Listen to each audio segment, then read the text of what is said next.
Hey everyone, Kaitlin here. Forgot my own name.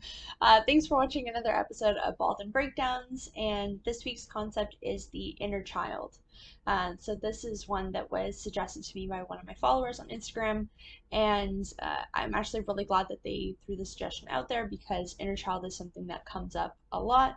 Um, it's something that is not specific to any one type of therapy. It can be um, brought up and kind of used to help move through things in a variety of different models.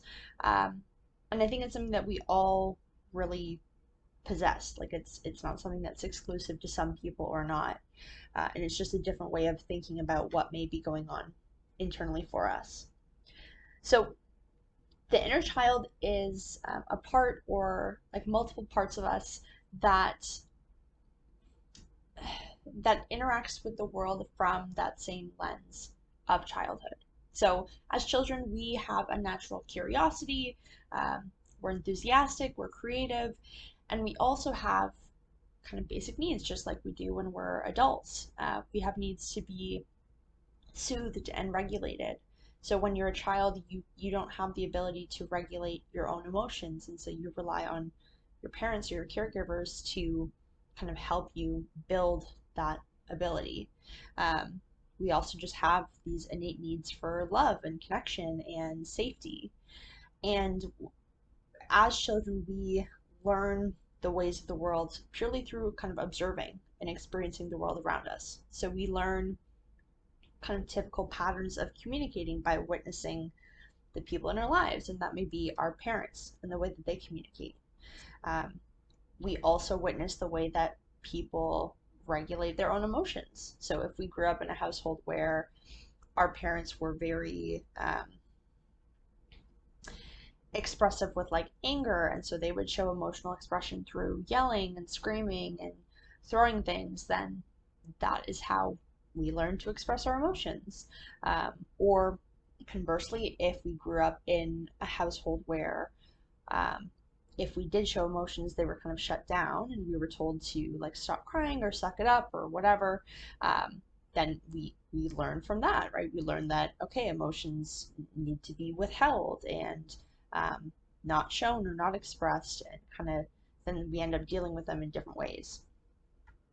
So when we think of the inner child and how it shows up in adulthood, this may be the part or parts of us that end up kind of doing and showing a lot more than they might talk about things. So if you think about times when you're having an argument with someone and you're finding it really, really difficult to articulate how you're feeling, or not even an argument, this may be times when you're feeling really upset, but you're struggling to articulate it through language and through words. The inner child will kind of show itself through a lot of actions and expression. So it might come through as like tantrums if we're angry. It might come through as crying and hiding and withdrawing if we're upset. Um, so it's a much more emotive and like movement based demonstration of how we're feeling rather than this kind of logical uh, I don't know, thought through explanation of here's how I'm feeling, here's why, here's what's coming up. When a child is kind of activated, it's usually a lot more like a child would do it. They show it and they act out rather than talking about it.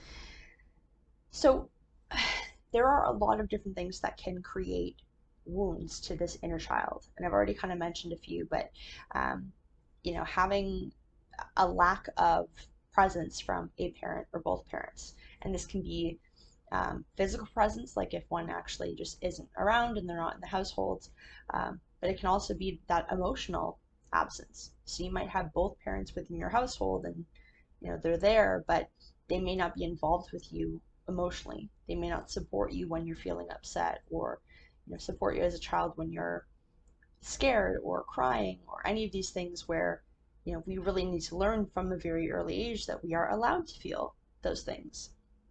And sometimes we'll have these wounds just by having fearful beliefs from our parents passed down to us, right? Or even being conditioned to learn that I'm only worthy if I am XYZ.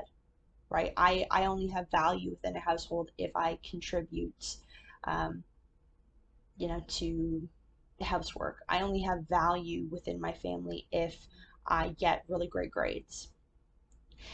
And so, regardless of what sourced it, what caused these wounds, the wounds can show up in a lot of different ways in our adulthood. And more than what I've already mentioned in terms of like how our emotions might be expressed sometimes, we also might have a really hard time trusting other people.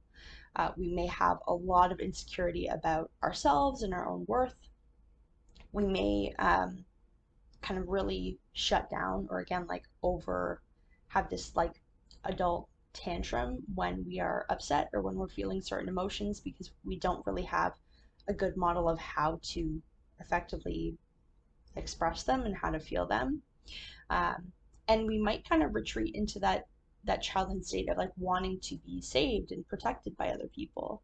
um, and so this is where people will throw around the term like needy, and a lot of the times it's that inner child coming through of needing reassurance, needing to be soothed and cared for and you know held by other people because we don't have that ability to regulate ourselves.